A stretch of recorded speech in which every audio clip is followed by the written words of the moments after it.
India के गांव में जो मेले लगते हैं उसमें आपने मौत का कुआं तो देखा ही होगा, जिसमें लोग बाइक और कार को उस कुएं की दीवार पर काफ़ी तेज़ी से जानलेवा तरीके से चलाते हैं। कभी कभी मौत के कुएं के इस खेल में एक्सीडेंट्स भी हो जाते हैं। आपने जब भी उस खेल को देखा होगा तो ज़रूर किसी से पूछा होगा कि वो इस तरह से कैसे गाड़ी चला लेते हैं, या कम से कम आश्चर्य तो हुआ ही होगा उनके ना गिरने पर कभी कभी मौत के कुएं के इस खेल में भयंकर एक्सीडेंट्स भी हो जाते हैं। आज के इस वीडियो में हम समझेंगे कि मौत के कुएं में लोग कैसे अपनी बाइक और कार चला लेते हैं और किस वजह से कभी कभी एक्सीडेंट्स भी हो जाते हैं। इसके अलावा आपने जब भी कभी बाइक रेसिंग देखी होगी तो देखा होगा कि बाइक चलाने वाला हर बार कर्व पे अपनी बाइक को धीमा कर देता है और साथ में टेढ़ा भी कर देता है। टेढ़ा क्या मतलब पूरा लिटा ही देता है। कभी सोचा है आपने कि वो ऐसा क्यों करता है? अगर आपने कभी कार रेसिंग देखी होगी तो उसमें भी आपने देखा होगा कि कर्व आने पर वो भी अपनी कार को धीमा कर देते हैं, पर कभी कभी कार स्लिप होकर ट्रैक के बाहर चली जाती है। बाइक रेसिंग में भी ऐसा ही होता है। ज़्यादातर एक्सीडेंट्स कर्व पर ही क्यों होते हैं? आज इस वीडियो में हम इसका रीज़न भी समझेंगे, पर इन सभी केसेस को समझने से पहले हम एक आसान केस समझेंगे और उसके बाद हम रेसिंग ट्रैक्स और मौत के कुएं में बाइक और कार चलाने और उनके एक्सीडेंट्स होने के कारण को भी डिटेल्स में समझेंगे। तो चलिए सबसे पहले हम ये समझते हैं कि रोड्स की बैंकिंग क्यों की जाती है। वैसे जिस तरह से रोड्स की बैंकिंग की जाती है उसी तरह से और उसी रीज़न से रेलवे ट्रैक्स की भी बैंकिंग की जाती है। और जब आप रोड्स और रेलवे ट्रैक्स की बैंकिंग का कारण समझेंगे तब आप ये भी समझ जाएंगे कि एयरप्लेन्स जब आकाश में अपनी डायरेक्शन चेंज करते हैं तो वो भी टिल्ट क्यों हो जाते हैं। किस कंडीशन में फ्रिक्शन अप द इंक्लाइन होगा और डाउन द इंक्लाइन होगा, जीरो होगा। कई टीचर्स क्या करते हैं कि वो कभी कहते हैं सेंट्रीपिटल एक्सेलरेशन लगेगा, कभी कहते हैं सेंट्रीफ्यूगल एक्सेलरेशन लगेगा। ब्लैक आइस का कॉन्सेप्ट क्यों एक्सीडेंट होता है? उसका रीजन है ब्लैक आइस। देखिए इसकी स्पीड काफ़ी कम है अभी, तो ये जैसे जैसे स्पीड बढ़ रही है ये ऊपर ऑटोमेटिकली ये ऊपर को आ जा रहा है। हेलो, अभी आपने इंट्रोडक्शन में जो क्लिप्स देखे उसको देख करके आपके मन में कई सवाल आए होंगे। उन सभी सवालों का इस वीडियो में आपको जवाब मिलेगा। पर सबसे पहले हम एक आसान केस समझेंगे, उसके बाद हम धीरे धीरे कॉम्प्लेक्स केसेस पर भी जाएंगे। सबसे पहले हम बात करेंगे बैंकिंग ऑफ रोड्स की। ये वो बैंक नहीं है जहाँ पे आप पैसे डिपॉजिट करने या विड्रॉ करने जाते हैं। यहाँ पे बैंकिंग शब्द का अर्थ है सड़क के दोनों किनारे। जैसे आपने सुना होगा रिवर में बैंक होता है ना, banks of river Ganga, bank of river Yamuna. Banking of roads का कहने का मतलब है कि कभी कभी देखना होगा आपने कि सड़क जब टर्न कर रहा होता है तो एक किनारा जो है वो दूसरे किनारे के मुकाबले में थोड़ा उठा हुआ रहता है, इस तरह से टेढ़ा रहता है। इसी कहते हैं बैंकिंग ऑफ रोड्स। ये क्यों करते हैं सबसे पहले हम वो समझेंगे। अच्छा, इस केस को स्टडी करने के लिए सबसे पहले हम ये देखेंगे कि हम कहाँ से इसको स्टडी कर रहे हैं। क्या हम ज़मीन पे खड़े हैं तब उसको स्टडी कर रहे हैं कि क्यों सड़क ऐसे टेढ़ी की जाती है, या फिर हम कार में बैठे हैं और ड्राइव कर रहे हैं और हम खुद उस टर्न पर हैं, उस बैंक पे हैं, तो हम देख रहे हैं कि अच्छा ये क्यों इस तरह से किया गया है सड़क को। अगर हम ज़मीन पे खड़े होकर इसको स्टडी कर रहे हैं तो उसको कहेंगे frame of reference. Frame of reference शब्द से आप मत घबराइए। फ्रेम ऑफ रेफरेंस कहने का मतलब है कि कहाँ से खड़े होकर आप चीज़ों को देख रहे हैं। तो या तो आप ज़मीन से खड़े होकर देख सकते हैं, जिस केस में कहेंगे frame of reference of ground, या फिर आप बैंक रोड को कार के अंदर से बैठ के ही देख सकते हैं, जिस केस में कहेंगे frame of reference of car. वैसे टेक्निकली अगर देखा जाए तो हम ज़मीन से जब खड़े हैं और खड़े होकर हम देख रहे हैं ज़मीन से, तो इसको कहेंगे inertial frame of reference. Inertial frame of reference. और जब कार से बैठ के पूरी चीज़ को स्टडी कर रहे हैं हम, तो इसे कहेंगे non inertial frame of reference. अभी हम इस पे बहुत ज़्यादा डिटेल्स में नहीं जाएंगे, बस सिंपल भाषा में समझिए कि ये ज़मीन से खड़े होकर जब हम देख रहे हैं और दूसरा है जब कार में बैठ करके उसको देख रहे हैं। तो सबसे पहले हम देखेंगे frame of reference of ground से। इसमें भी मैंने देखा है कई टीचर्स क्या करते हैं कि वो कभी कहते हैं सेंट्रीपिटल एक्सेलरेशन लगेगा कार पे, कभी कहते हैं सेंट्रीफ्यूगल एक्सेलरेशन लगेगा कार पे। तो बच्चे बहुत कंफ्यूज हो जाते हैं। इस वीडियो में मैं आपको बताऊंगा कि कहाँ पे सेंट्रीपिटल बोलना है और कहाँ पे सेंट्रीफ्यूगल बोलना है। आपको बहुत क्लियर हो जाएगा जब ये दोनों चीज़ें एक ही वीडियो में आपको देखने को मिलेंगी। तो सबसे पहले हम frame of reference of ground से चीज़ों को देखेंगे। इससे पहले कि हम कॉम्प्लेक्स केसेस को समझें, हम पहले आसान केसेस समझेंगे और उसके बाद धीरे धीरे हम बिल्ड करेंगे कॉन्सेप्ट्स ताकि हम कॉम्प्लेक्स केसेस को भी समझ सकें। सबसे पहले एक बहुत ही आसान केस लेते हैं। ये नॉर्मल सी रोड है, कर्व्ड है और इसमें बैंक नहीं है, मतलब कि ये टेढ़ा नहीं है कोई भी एज इसका रोड का। ये बिल्कुल समतल रोड है पर सर्कुलर है, ऐसा ट्रैक विथ नो बैंकिंग। इसमें ये कार चल रही है, इधर से इधर जा रही है। इस कार के सिचुएशन को देखते हैं और उसके बाद फिर हम आगे बढ़ेंगे। इस कार को हम ऊपर से देख रहे हैं तब ये ऐसा दिख रहा है।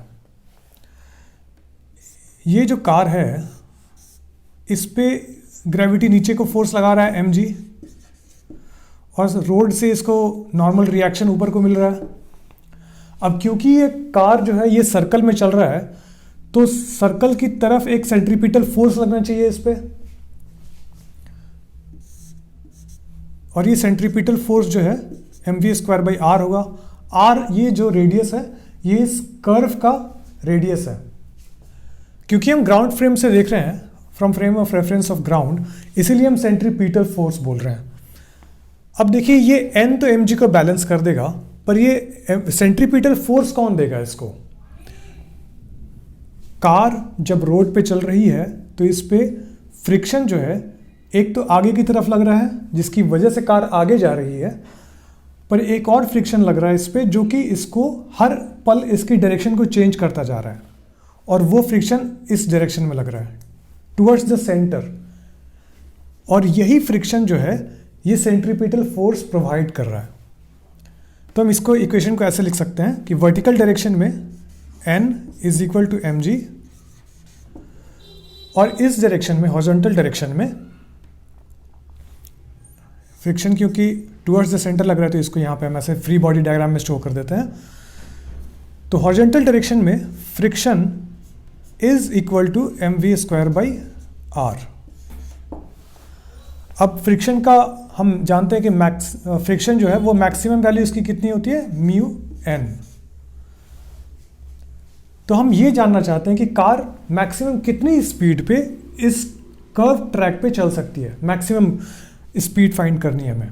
तो उसके लिए बेसिकली हमें जितना भी ये रोड प्रोवाइड कर सकता है फ्रिक्शन वो सारा यूज़ करना पड़ेगा, यानी कि हमें एफ मैक्स देखना पड़ेगा, यानी कि हमें n न्यू और n ये मैक्सिमम चाहिए हमें, और n की वैल्यू मैक्सिमम कितनी हो सकती है, mg हो सकती है। इसका मतलब है कि μn = mv²/r और n की मैक्सिमम वैल्यू है mg, तो μmg = mv²/r। ये कितनी होगी, ये m और ये m कैंसिल हो गया, तो v² = μr और g। इसका मतलब है कि v max = √μrg।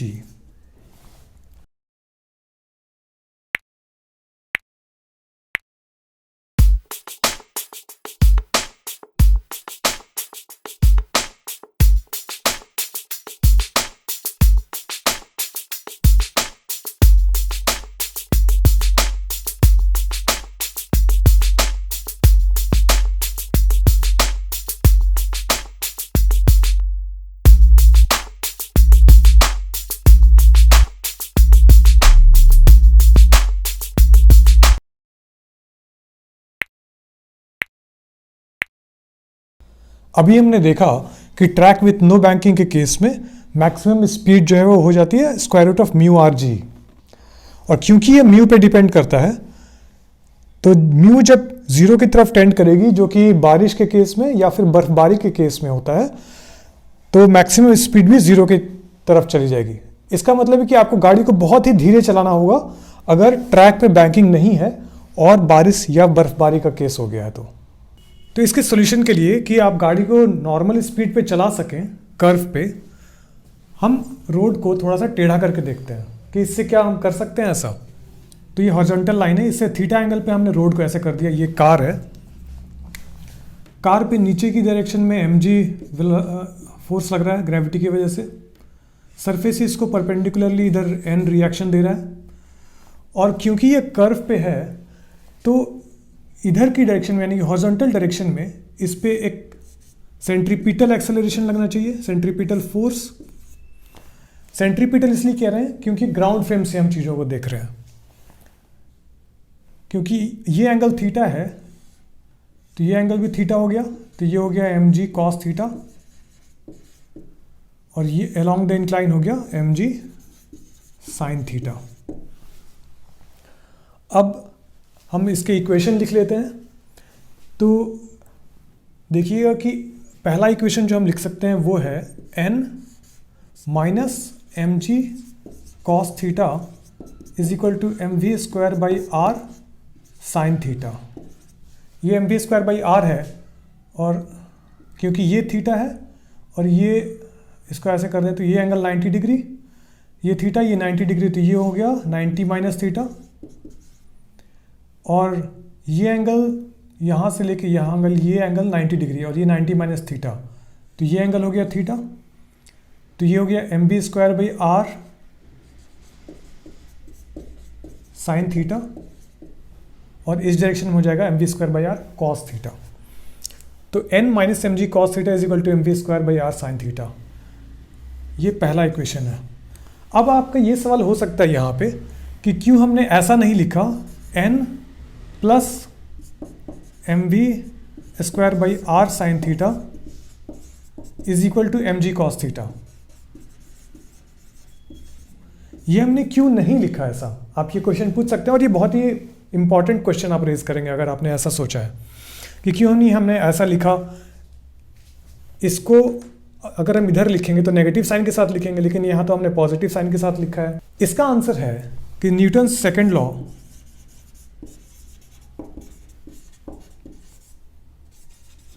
कहता है summation of all forces, all external forces is equal to m into a acceleration.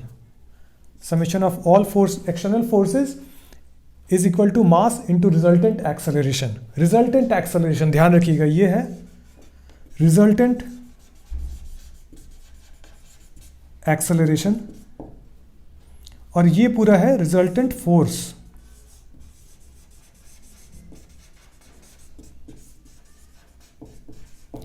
Resultant mass acceleration और रिजल्टेंट फोर्स क्यों हम लिख रहे हैं, जो भी फोर्सेस लग रहे हैं उन सबको आप ऐड कर दीजिए, उसकी वजह से एक एक्सेलरेशन आएगा। अब ये जो एक्सेलरेशन है और ये मास, इनका मल्टीप्लिकेशन, ये रिजल्टेंट फोर्स, ये कोई फोर्स नहीं है जो उस बॉडी पे लग रहा है।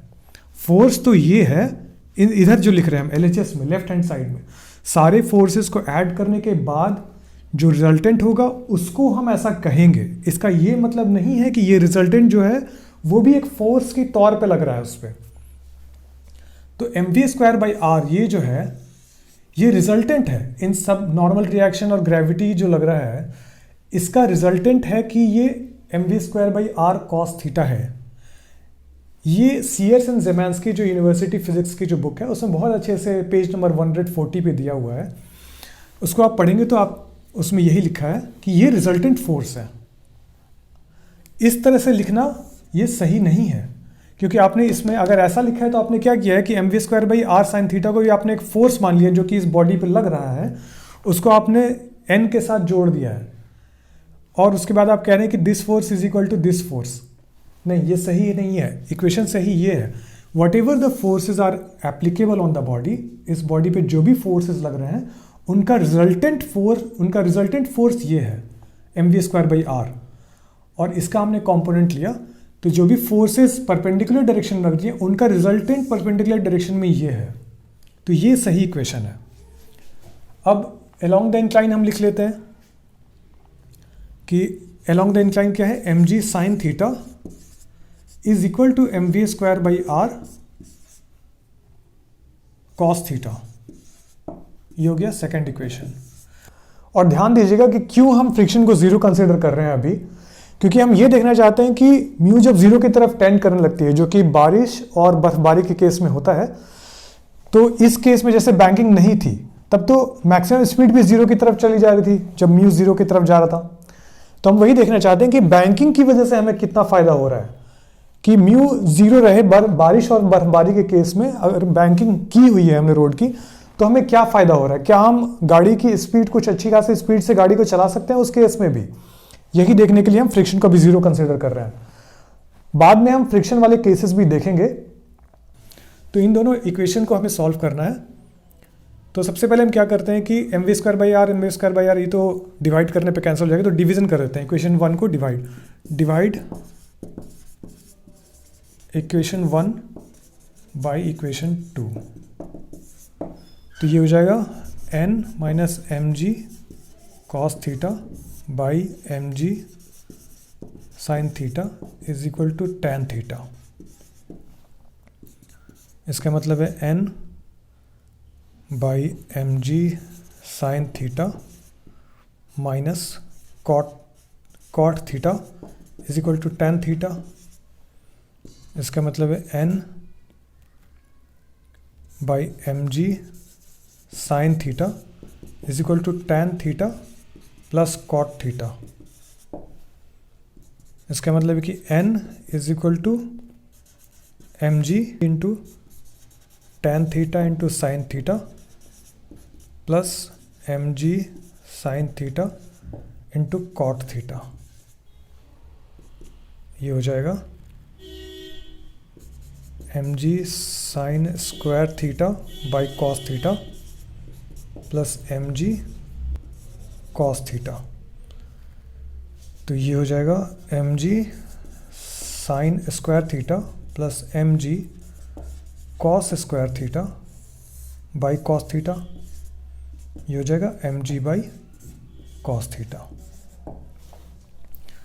यानी कि हमारा आ गया n is equal to M G by cos theta. ये जो हमने n निकाला n is equal to M G by cos theta, इसको इसमें पुट कर देते हैं। M G by cos theta minus M G cos theta is equal to M we square by are sine theta. इसका मतलब है कि M G minus M G cos square theta is equal to M we square by are sine theta cos theta. M ji sine square theta, M G यहाँ से common ले लेंगे तो बचेगा 1 माइनस कॉस स्क्वायर थीटा, और trigonometry से हमें पता है कि 1 minus cos square theta is equal to sine square theta, इसलिए डायरेक्टली मैंने लिख दिया M ji sine square theta is equal to M we square by are sine theta cos theta. यहाँ से m और m कैंसिल हो गया, ये साइन थीटा से एक साइन थीटा चला गया, तो बचा क्या g sine theta is equal to v square by are cos theta. इसका मतलब है कि v square by r is equal to g tan theta. इसका मतलब है कि v is equal to square root of r g tan theta.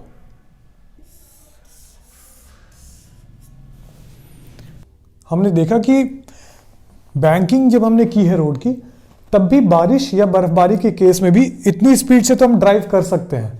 जब हमने बैंकिंग नहीं की थी इस केस में, तब जैसे ही बारिश और बर्फबारी का केस हो रहा था तो म्यू जो है वो जीरो की तरफ चला जा रहा था और मैक्सिमम स्पीड भी जीरो की तरफ चली जा रही थी। लेकिन अगर हमने बैंकिंग की हुई है तो बारिश और बर्फबारी के केस में भी इतनी स्पीड से तो हम कार को ड्राइव कर ही सकते हैं। इसलिए बैंकिंग करने से हमें फायदा ही हुआ है।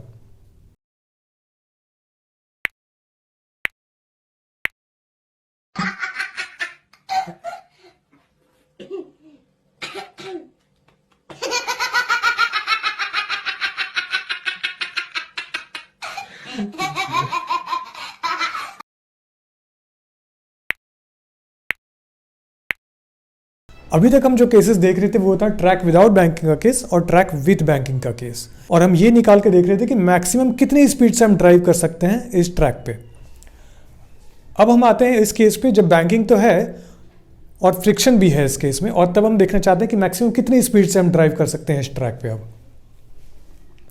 तो ये हमारा कार है, ग्रेविटी इस पर फोर्स लगा रहा है, सरफेस इसको रिएक्शन दे रहा है, और क्योंकि हम ग्राउंड फ्रेम से कर रहे हैं तो एक रिजल्टेंट सेंट्रीपिटल एक्सेलरेशन इस डायरेक्शन में लग रहा है, हॉरिजॉन्टल डायरेक्शन में। और क्योंकि हम मैक्सिमम स्पीड निकालना चाह रहे हैं, यानी कि गाड़ी की टेंडेंसी है स्लिप करके बाहर जाने की, तो फ्रिक्शन किस डायरेक्शन में लगेगा, फ्रिक्शन इसको अपोज करना चाहेगा तो फ्रिक्शन नीचे को लगेगा। अगर आपका ये क्वेश्चन है कि क्यों गाड़ी की टेंडेंसी है बाहर स्लिप करके जाने की, तो इसको थोड़ा डिटेल में देख लेते हैं। मान लीजिए कि थीटा इतना अधिक है, ये बहुत अधिक थीटा, और गाड़ी रखे रखे ही स्लिप करना चाह रही है, रखे रखे ही अपने वेट कंपोनेंट की वजह से ये स्लिप करके नीचे आना चाह रही है। तो क्योंकि ये स्लिप करके नीचे आना चाह रही है तो फ्रिक्शन ऊपर की डायरेक्शन में लगेगा। अगर आपको यहाँ पर भी समझने में दिक्कत आ रही है तो इसको थोड़ा और इलाबोरेट करते हैं। ये कार का जो बॉटम सरफेस है जो इस रोड से टच कर रहा है, इसको थोड़ा सा हम एग्जैजरेट कर लेते हैं।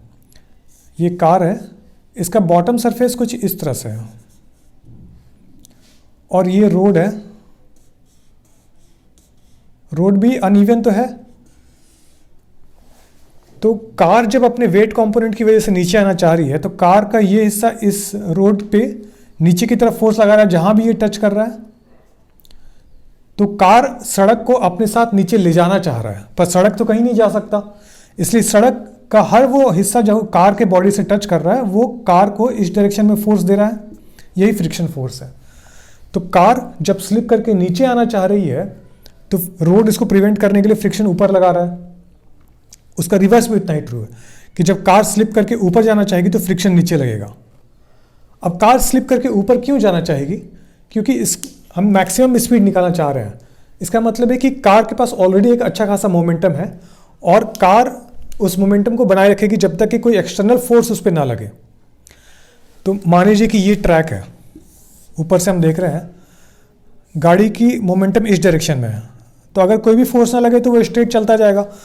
पर कार को टर्न करके इस डायरेक्शन में ऐसे कर्व करते हुए जाना है, तो किसी भी मोमेंट पे कार पे इतना चेंज लगना चाहिए, इतना इसका डिफरेंस होगा, इतना फोर्स लगेगा तभी कार टर्न कर पाएगी। तो ये फोर्स नीचे की तरफ लग रहा है ट्रैक पे, यही हम यहां दिखा रहे हैं कि फोर्स नीचे की तरफ लग रहा है, तभी वो हर पल उसकी डायरेक्शन चेंज करती जा रही है। तो हमने देखा कि कार जब मैक्सिमम स्पीड पे जाना चाह रही है तो फ्रिक्शन नीचे की डायरेक्शन में लगेगा। तो ये एंगल थीटा है, तो ये हो जाएगा थीटा और ये हो जाएगा एम जी कॉस थीटा। इस डायरेक्शन में हो जाएगा एम जी साइन थीटा और ये 90 माइनस थीटा है, तो ये हो जाएगा थीटा और इधर हो जाएगा m we square by are sine theta और इस डायरेक्शन में हो जाएगा m we square by are cos theta. तो हम पहले परपेंडिकुलर टू द इंक्लाइन लिख लेते हैं equation, N minus M G cos theta is equal to M we square by are sine theta. ये पहला इक्वेशन हो गया। अब अलोंग द इंक्लाइन दूसरा इक्वेशन हम लिख लेते हैं, M ji sine theta plus F is equal to M we square by are cos theta. और तीसरा इक्वेशन है F is equal to mu N. इन तीनों इक्वेशन को हम सॉल्व करेंगे तो वी स्क्वायर की वैल्यू निकलेगी, उसमें से हम वी की वैल्यू निकाल लेंगे। तो चलिए सॉल्व करते हैं। F is equal to mu n है तो इसको यहाँ लिख लेते हैं। इक्वेशन 2 क्या हो जाएगा, M G sine theta plus mu n is equal to M we square by are cos theta. अब n की वैल्यू हम यहाँ से निकाल के यहाँ लिख लेंगे, तो यह हो जाएगा M G sine theta plus mu M ji cos theta plus M we square by are sine theta is equal to M we square by are cos theta. अब M we square by R वाली terms को एक साथ हम ले लेते हैं, तो M we square by are cos theta minus mu sine theta is equal to M ji sine theta plus mu cos theta. तो यहाँ से हो गया v square is equal to r g sine theta plus mu cos theta by cos theta minus mu sine theta. और ये we square है तो we की वैल्यू निकालने के लिए इसका स्क्वायर रूट हम ले लेंगे। तो ये आ गया वी मैक्स, मैक्सिमम इतनी स्पीड पे हम बैंक ट्रैक पे ड्राइव कर सकते हैं जब फ्रिक्शन प्रेजेंट हो। अभी हमने देखा कि इस केस में बैंक ट्रैक के केस में जब फ्रिक्शन प्रेजेंट हो तो वी मैक्स कैसे निकालते हैं, मैक्सिमम स्पीड कैसे निकालते हैं। अब हम देखेंगे कि मिनिमम स्पीड कितनी होनी चाहिए कि गाड़ी स्लिप करके ऑटोमेटिकली नीचे ना आने लग जाए। यानी कि वी मिनिमम कितनी होनी चाहिए। तो जैसे ही हम कहेंगे कि मिनिमम स्पीड कितनी होनी चाहिए कि गाड़ी स्लिप करके नीचे ना आ जाए, इसका मतलब है कि गाड़ी की टेंडेंसी अब है स्लिप करके नीचे आने की, तो रोड उसको प्रिवेंट करेगा। तो रोड किस डायरेक्शन में फ्रिक्शन लगाएगा, अपवर्ड्स। तो चलिए इक्वेशन लिख लेते हैं। बाकी सब कंडीशन सेम है, ग्रेविटी की वजह से, सरफेस रिएक्शन की वजह से, और mv²/r जो रिजल्टेंट फोर्स है, ये इसको कर्व ट्रैक पे मूव कराने के लिए। तो अब हम क्या इक्वेशन लिखेंगे, n minus M G cos theta is equal to mv²/r sine theta. दूसरा इक्वेशन क्या हो जाएगा, along the incline mg sine theta minus f is equal to mv²/r cos theta. ये सेकंड इक्वेशन है। और तीसरा इक्वेशन तो है ही अपना f is equal to mu n. इसको इसमें पुटअप कर देते हैं, mg साइन थीटा इक्वेशन 2 हो जाएगा mg sine theta minus mu n की वैल्यू हम यहाँ से ले लेंगे तो हो जाएगा mg cos theta plus mv²/r sine theta is equal to mv²/r cos theta. अब mv²/r वाले टर्म्स को हम एक साथ ले लेंगे तो क्या हो जाएगा, cos theta plus mu sine theta is equal to mg sine theta minus mu cos theta. इसका मतलब v² is equal to r g sine theta minus mu cos theta by cos theta plus mu sine theta. और क्योंकि v² तो v निकालने के लिए इसका square root ले लेंगे तो ये हो जाएगा v मिनिमम। तो मिनिमम इतनी स्पीड से हम ड्राइव कर सकते हैं।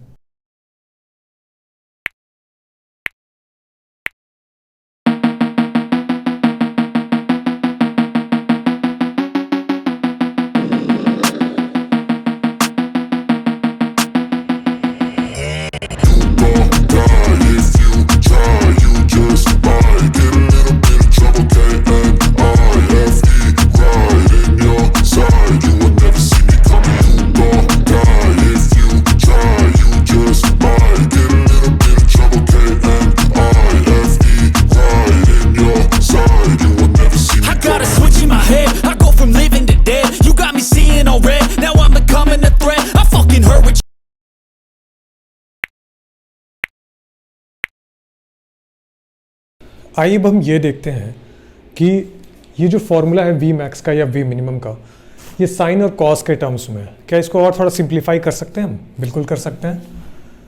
ये जो न्यूमिनेटर है और डिनोमिनेटर है, इन दोनों को कॉस थीटा से आप डिवाइड कर दीजिए तो क्या हो जाएगा, v max is equal to square root of r g tan theta plus mu by 1 minus mu tan theta. आपको ये थोड़ा याद करने में इजी होगा। उसी तरह वी मिनिमम कितना हो जाएगा, इसको भी न्यूमिनेटर को और डिनोमिनेटर को कॉस थीटा से आप डिवाइड कर दीजिए तो क्या हो जाएगा, square root of r g tan theta minus mu by 1 plus mu tan theta. और इन दोनों में भी देखिएगा आप कि अगर इस आपको सिर्फ ये फार्मूला भी याद रहेगा तो सारे क्वेश्चन बन जाएंगे। आपको करना क्या है, यहाँ से यहाँ पहुँचने के लिए कि जहाँ प्लस म्यू लिखा हुआ है उसको माइनस म्यू से कन्वर्ट कर दीजिए आप। यानी कि प्लस म्यू है तो यहाँ माइनस म्यू हो जाएगा, और यहाँ माइनस म्यू है तो यहाँ फिर से एक बार म्यू को आप क्योंकि माइनस म्यू से कन्वर्ट कर रहे हैं तो माइनस माइनस प्लस हो जाएगा, तो यहाँ प्लस म्यू हो जाएगा। तो जहाँ प्लस है वहाँ माइनस और जहाँ माइनस है वहाँ प्लस, बस इतना ही करना है आपको। तो आप एक फार्मूले से दूसरे फार्मूले में पहुँच सकते हैं। और ये दोनों जो एक्सप्रेशन है ये भी इसी फार्मूले से निकल जाएगा। किसी एक फार्मूले को आप याद रख लीजिए। मान लीजिए आपने ये फार्मूला चुना याद रखने के लिए, वी मैक्स निकाल का आपको फार्मूला याद रखा हुआ है। तो अगर क्वेश्चन ये है कि फ्रिक्शन नहीं एग्जिस्ट करता है तो म्यू 0 है, तो जैसे ही ये 0 हो गया तो नीचे में क्या बचा 1 और ऊपर में क्या बचा mu R g tan theta, तो ये हो गया आर जी टैन थीटा।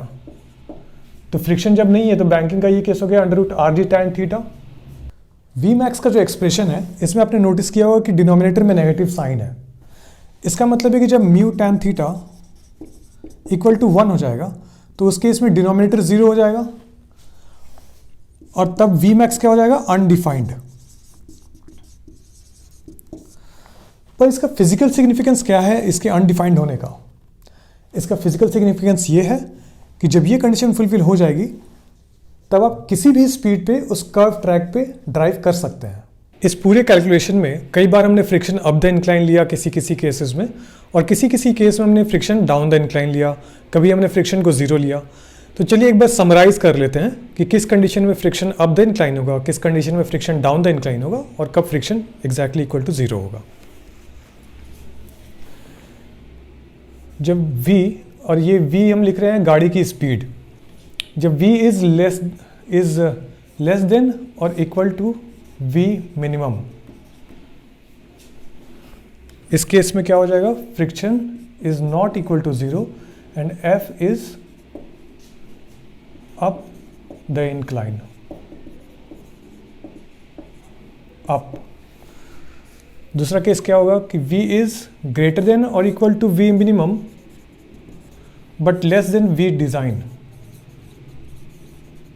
ये v डिजाइन कौन सी स्पीड है, ये वो स्पीड है जब फ्रिक्शन के रिक्वायर्ड नहीं होने की, v max equal to under root r g tan theta. ये है design speed.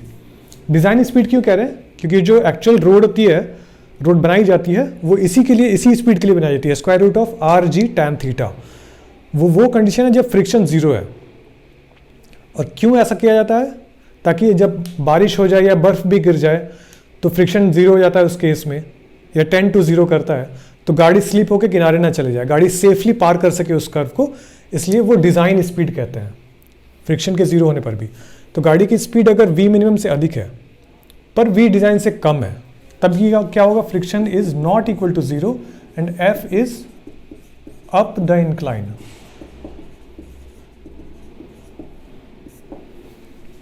When v is equal to v design,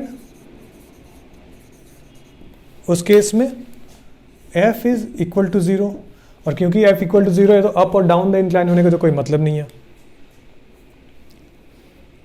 अब उसके बाद क्या केस आएगा कि v is greater than or equal to v design but less than v max। Sorry, यहाँ पे इक्वल नहीं आएगा, इक्वल का कंडीशन तो हम ऑलरेडी ले चुके। v डिज़ाइन से अधिक है पर v मैक्स से कम या इक्वल है, तो उस केस में क्या होगा, f is not equal to zero and f is down the incline.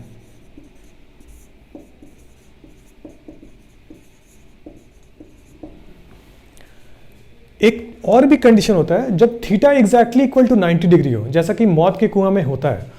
मौत का कुआं आपने देखा होगा कई बार पूरी तरह वर्टिकल होता है, किसी किसी मेले में आपने देखा होगा कि थीटा पूरी तरह से वर्टिकल होता है। यूजुअली थीटा जब छोटा कोई मेला होता है तो उसमें थीटा पूरी तरह वर्टिकल नहीं होता, ऐसे शेप का होता है मौत का कुआं, लेकिन किसी किसी में तो बिल्कुल ही वर्टिकल होता है। तो जब theta is equal to 90 degree हो, उस केस में friction is definitely not equal to zero and f is vertically upwards.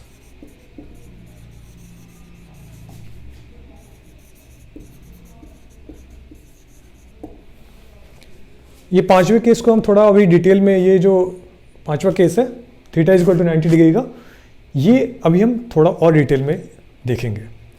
Banking of roads के केस में ब्लैक आइस का कॉन्सेप्ट बड़ा इंटरेस्टिंग कॉन्सेप्ट है। होता है क्या है कि रोड्स यूजुअली ब्लैक कलर की ही होती हैं वर्ल्ड ओवर। नॉर्दर्न इंडिया में, अमेरिका में और रशिया वगैरह में, वहाँ पे जब बर्फबारी होती है तब बर्फ़ की शुरुआती बर्फबारी जब होती है तो बर्फ़ की एक बहुत पतली सी लेयर रोड पे बिछ जाती है।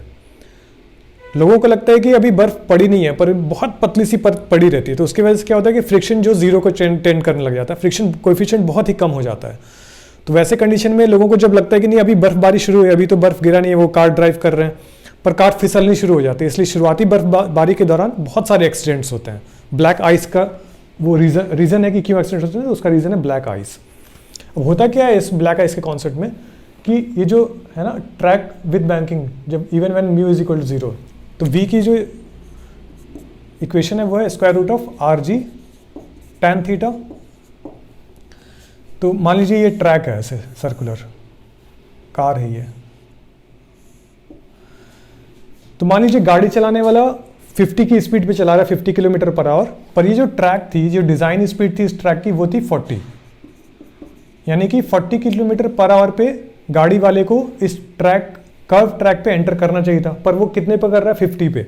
इसकी स्पीड अधिक है, तो हो गया कि ये जो 50 है ये तो फिक्स्ड है, गाड़ी वाले ने उतने स्पीड पे एंटर किया है उस कर्व पे, तो होता है कि ये इक्वेशन बैलेंस नहीं रहता क्योंकि ये बड़ा है इससे।